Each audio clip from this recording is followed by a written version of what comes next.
I got a chart here showing you the technology behind the top 1 million sites on the web. And did you know that WordPress powers almost 50% of them? There's really no secondary competitor right now. So if you master WordPress, you're building with a platform that's the standard for blogs and business websites. The funny thing is, I'd bet 80% of independent website owners, they don't know much about how WordPress works. And that's really an advantage. You don't need to be a wizard to create a blog or a website, but you're here because you want to lift the curtain and understand what's happening. That's what we'll do today. So I put together a really simple graphic to show you this. And we're going to go through the stack of a website. The thing that unites all of them across the web are domain name and web host. You need those two things to get online. One of them is your address, and the other is kind of like your house, where you can store all your stuff. And WordPress is nothing more than software built on top of that to manage your stuff. It's a content management system, so if you want to build a site, like I said, a blog is ideal for WordPress. If that's what you want, I have free training to help you launch your blog in 14 days, taking you through that step-by-step process. I'll link that up here in the top right and in the description below if you want to check that out. And WordPress is software that's built with PHP code, so it's just a bunch of PHP files on your website with a couple other web files, and all the content is stored in a database. So basically, your web host needs to support PHP code and have the ability to create a database. And if it does those two things, then you can use any website host to launch your WordPress website. Now, one of the big confusing points is that there's two WordPress websites, WordPress.com and WordPress.org. And WordPress.com is basically a service that bundles these two things. It's WordPress with their own hosting. The funny thing about that is if you are on their lowest level package, they don't give you the full version of WordPress. And that's because they want their host to be optimized. And if they gave you full control of that, they wouldn't be able to do that. And really, that's the same thing that all the other big website builder services do, like Squarespace and Wix and Weebly.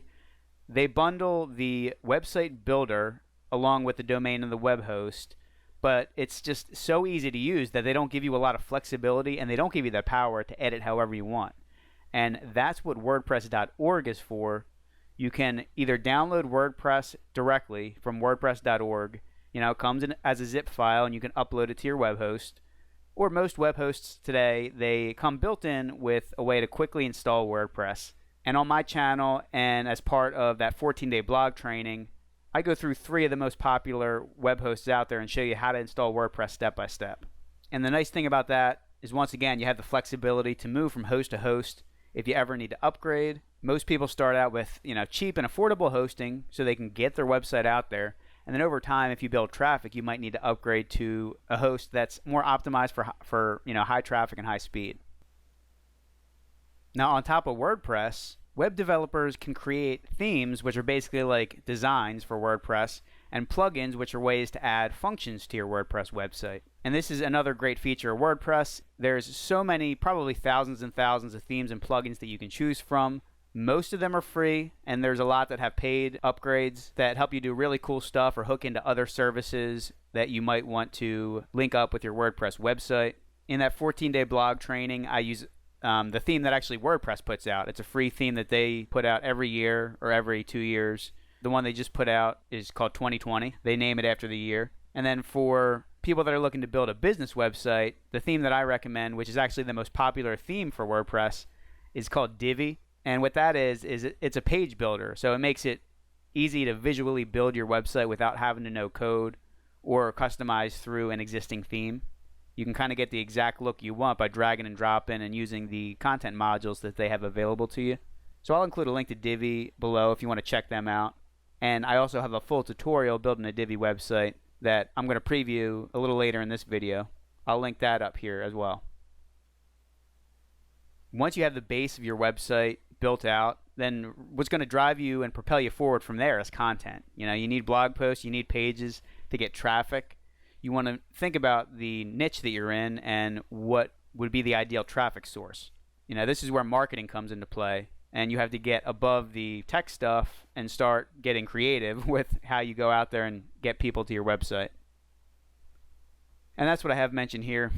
Once you have your site out there and you start to get traffic, you can use a service like Google Analytics, which that's going to give you a report of your web traffic, and it's going to tell you where your traffic's coming from. You could see what efforts that you've done are working, which ones didn't really do anything or move the needle. And then ultimately, what you want to do is collect leads and turn that traffic into money. It's never been more possible to turn a passion that you have or a hobby that you have into an online income. And frankly, this is why I've been so interested in WordPress over the span of over 10 years now. I've been fascinated by how you can build an online platform that brings you money and separates you from needing to look for a job locally. Now let's dig in a little bit more into the file hierarchy. We're going to go into my web host and just look at the files on the web server, and you're going to see what a WordPress installation looks like.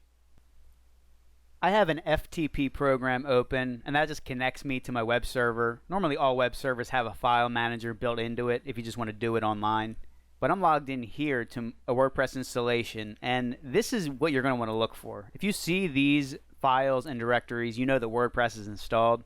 These are the three directories: WP admin, and this is why when you type in yourdomain.com/wp-admin, if you type in that directory name, you're going to get redirected to your admin panel where you can manage your website.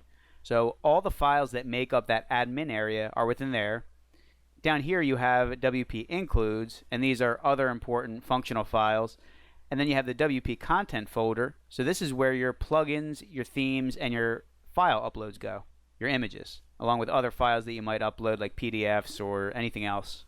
So if we go even further into here, if I click into the themes directory, that's going to show me a directory for each theme that I have on my website. And right now you can see, like I said, I had that 2020 theme installed. There's also a concept that I describe in that training of child themes. Basically, you can create your own theme and customize it and just inherit from an existing theme. So I have a child theme here installed, just called 2020 Blogger, and that's the one that I use in that 14-day blog training. The plugins directory operates in the same way. You have a directory for each plugin you have installed. And then the uploads directory, this is normally organized by date. So when you upload something, it's going to go into a year and then monthly substructure. And a lot of times if you're transferring a WordPress website or backing it up, this is where the bulk of your space is going to be dedicated to if you have an image-heavy website, especially if you're not optimizing your images before you upload them. And I go through a full tutorial of the back end, the admin area where you can manage your website. I'm going to link up that video here. So there's a quick look at the file structure. I'm going to show you one other thing, and this is a little bit more advanced, and this is called the theme hierarchy. So let me actually quickly pop into these themes. If I click into the 2020 theme, you're going to see what I said before, PHP files, and that's how WordPress is constructed. So each theme is going to have a set of PHP files along with a couple others, JSON, which is just data, and CSS, which is a way to design your website. And these template files are what generate the front-end pages on your website. When you load your home page, you load an about page. It's going to determine which of these template files to use based on the template hierarchy. So let me pull that up. And here's the flow chart for this hierarchy. It's definitely confusing at first, and you don't have to know this to use WordPress. And basically, you're trying to figure out the page type on the left-hand side of the page and see what template file that links to. The one template file that every template needs is this index.php on the right, and everything defaults to that. But there's other template files if it's a match to another type of page. So if you have an archive page, that's like someone going into your blog archives and they're looking, at February's posts of 2 years ago, then that's going to flow over here to archive.php. And if that archive.php doesn't exist, it'll use index.php. And if you're looking to learn a little bit of PHP, WordPress has built-in functions that you can do. Like for an example, an easy one is you can check to see if a user's logged in or not. And if they are, you can add some special section or add a tag to an HTML element, whatever you want to do. So I said this before, this is the biggest reason that I love WordPress, is because they give you full access to the lowest level where you can write code and edit your website in code if you want to. Other platforms don't allow you to do that.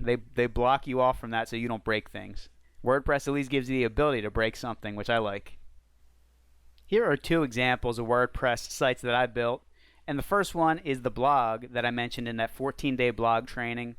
You'll be able to build a similar blog using this free WordPress theme 2020. And the reason I picked this is because I don't want you to deal with creating a design. If you're just learning WordPress, you don't need to be a professional designer or learn that skill before you put a website out there. I encourage you to do it as soon as possible and start getting the content out there, and that way you can build the design around the content instead of vice versa.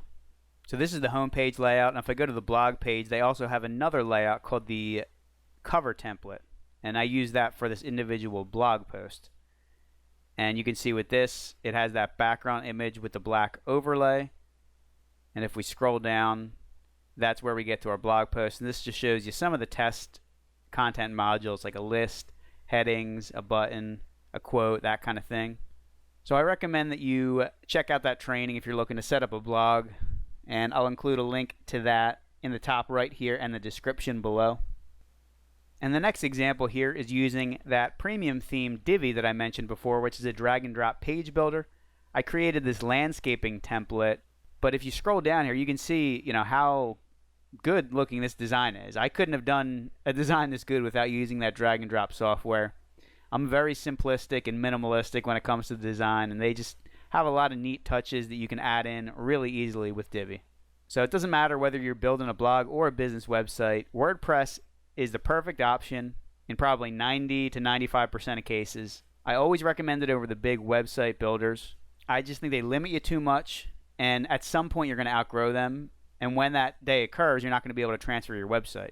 So I think you should start with WordPress from the get-go, and like I said, join that 14-day blog training if that's what you want to create, and if you prefer to create a business website like this, I can send that tutorial to you along with a few others. It's a free WordPress 101 training series, so I'll also link that up in the top right and the description below. And if you found this video helpful, if I taught you anything about WordPress or showed you something that you didn't know before, please give it a thumbs up and subscribe to my channel. I'd love to hear what your questions are about WordPress if I didn't cover it in this video. Leave that in the comments below. I'm always interested in hearing what the roadblock is for beginners because I learned WordPress so long ago that I kind of lose that perspective. And sometimes I might just glaze over something or explain something too quickly to a person that hasn't learned WordPress before. My goal is to get as many people online as possible. I really think every person should have a blog and every business should have a WordPress website. So that's all I got for today. I hope you enjoyed this video, and I hope you join me on the next one.